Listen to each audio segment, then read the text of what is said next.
Assalamualaikum warahmatullahi wabarakatuh. Anak-anakku sekalian, mari kita mulai pertemuan kali ini dengan bacaan basmalah. Bismillahirrahmanirrahim.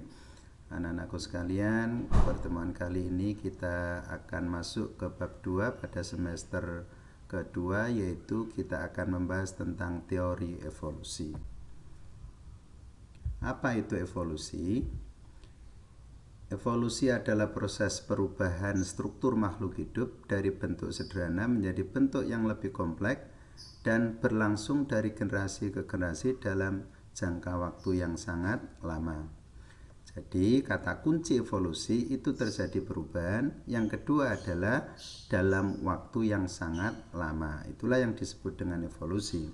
Ada banyak tokoh yang mengemukakan tentang teori-teori ini. Dan salah satunya yang terkenal itu adalah Charles Darwin. Dan yang kedua adalah Jean-Baptiste de Lamarck.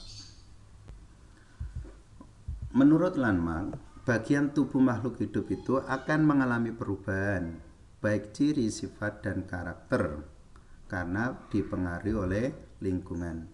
Bagian tubuh makhluk hidup yang selalu sering digunakan terus-menerus, maka bagian tersebut lama-kelamaan akan mengalami perubahan yang sesuai dengan lingkungannya. Sebaliknya, bagian tubuh yang tidak pernah digunakan sama sekali itu akan menghilang atau yang disebut rudimenter. Sifat perolehan tersebut itu kemudian akan diwariskan dari generasi ke generasi berikutnya atau yang dikenal dengan use and diffusion. Contoh yang dikemukakan oleh Lamarck itu seperti pada leher jerapah. Pada leher jerapah itu menurut Lamarck dulunya itu semua jerapah itu berleher pendek karena lingkungannya, karena banyak tumbuh-tumbuhan makanannya itu lebih tinggi dari jerapah, maka lama-kelamaan agar mampu hidup, leher jerapah itu kemudian memanjang dan memanjang. Akhirnya dia bisa hidup. Dan memanjangnya leher jerapah itu kemudian diturunkan dari generasi ke generasi berikutnya. Ini menurut pendapat Lamarck. Berbeda dengan evolusi yang dikemukakan oleh Charles Darwin. Darwin berpendapat bahwa setiap individu harus berjuang untuk menjaga kelangsungan hidupnya, di mana kebutuhan hidup itu didapatkan dengan persaingan baik antar spesies maupun dengan spesies itu sendiri. Pernyataan Darwin ini terkenal dengan seleksi alam atau natural selection. Nenek moyang jerapah, kalau menurut Charles Darwin, itu dulunya memiliki panjang leher dan leher yang panjang dan leher yang pendek. Karena terjadi bencana kekeringan, maka tumbuh-tumbuhan yang di bawah itu hilang, itu musnah. Yang ada adalah tumbuh-tumbuhan yang besar, maka itu akan menjadikan yang mampu hidup itu adalah jerapah yang berleher panjang. Sebaliknya, jerapah yang berleher pendek itu tidak mampu bertahan hidup. Karena kemampuan bertahan hidup, maka jerapah tersebut mampu berkembang biak dan mewariskan sifat adaptif, yaitu leher panjang pada generasi berikutnya. Sehingga akhirnya lama-kelamaan yang mampu hidup, yang mampu ada, itu adalah jerapah yang berleher panjang.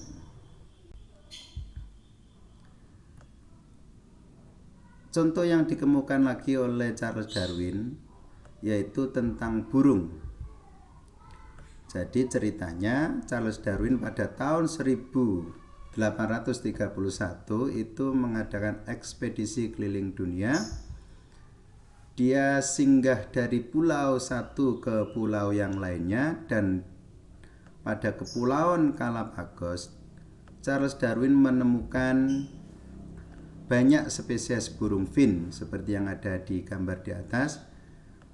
Burung fin ini ternyata memiliki paruh yang berbeda-beda.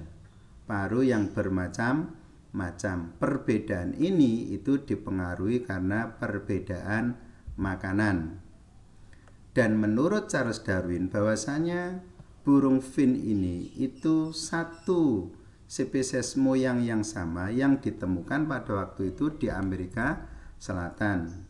Sebelum Charles Darwin itu singgah di Galapagos itu juga menemukan burung Fin yang ada di Amerika Selatan, tetapi parunya itu berbeda. Kenapa berbeda?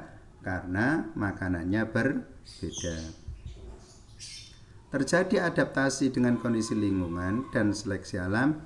Ini yang kemudian Charles Darwin menamakan The Origin of Species. Yang mana pokok-pokok pikiran Charles Darwin dalam bukunya yang ditulis di The Origin of Species itu yang pertama bahwa bentuk kehidupan tidak bersifat tetap tetapi mengalami perubahan secara bertahap dan terus-menerus. Yang kedua, spesies yang ada sekarang merupakan hasil evolusi dari spesies terdahulu. Yang ketiga, spesies yang berkerabat dekat berevolusi dari moyang yang sama. Seleksi alam merupakan mekanisme untuk terjadinya evolusi. Bukti-bukti terjadinya evolusi. Jadi para tokoh-tokoh waktu itu mengatakan evolusi itu ada karena dia mengemukakan dengan bukti-bukti tertentu. Yang pertama adalah fosil. Apa itu fosil? Fosil itu adalah tubuh atau bagian tubuh jejak sisa-sisa makhluk hidup yang terawetkan. Terawetkan oleh apa? Terawetkan di dalam batu-batuan sedimen, di dalam es, atau getah lengket yang dihasilkan pohon tertentu dan terkubur dalam ribuan tahun.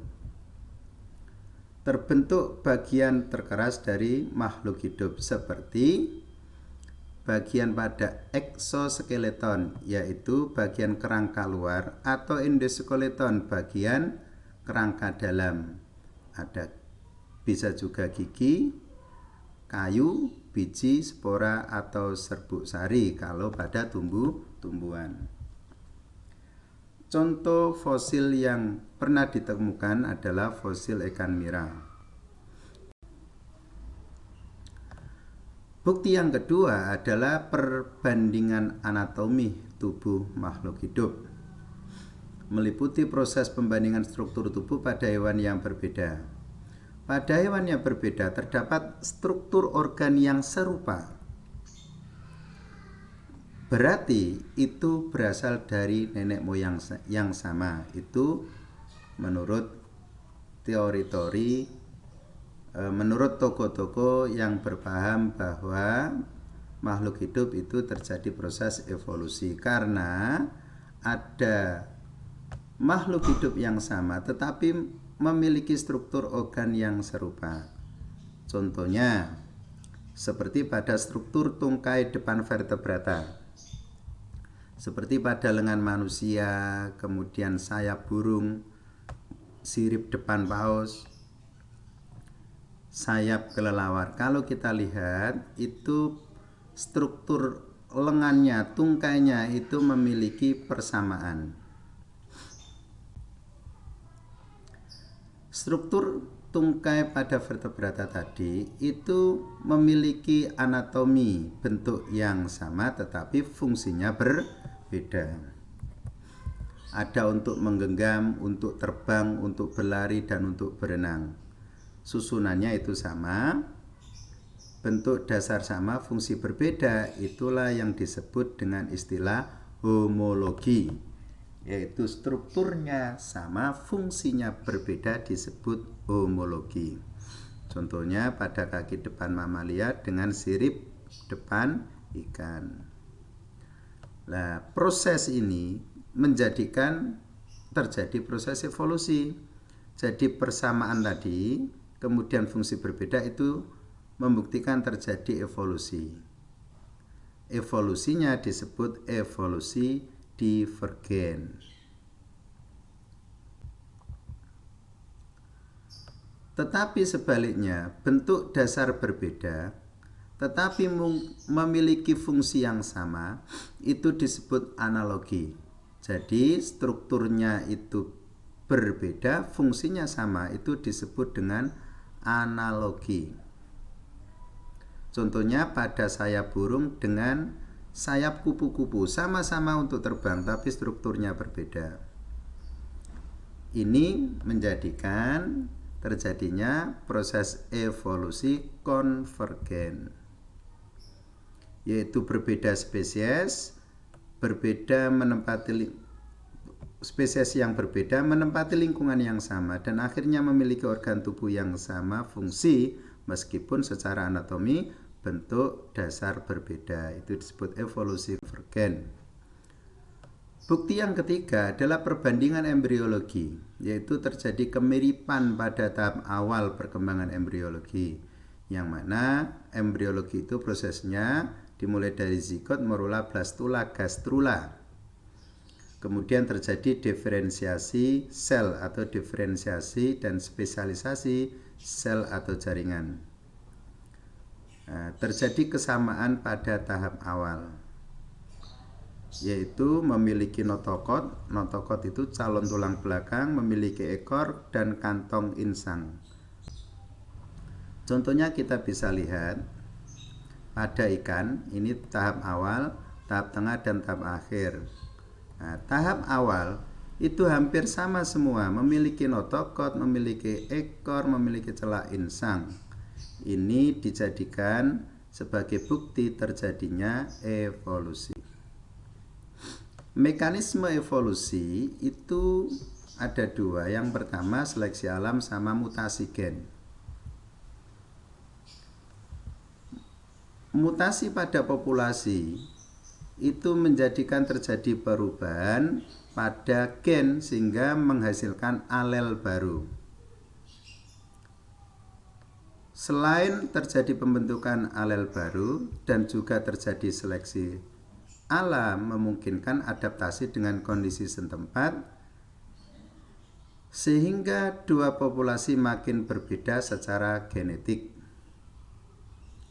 dan tidak terjadi perkawinan, maka akhirnya terjadi pembentukan spesies baru atau yang disebut dengan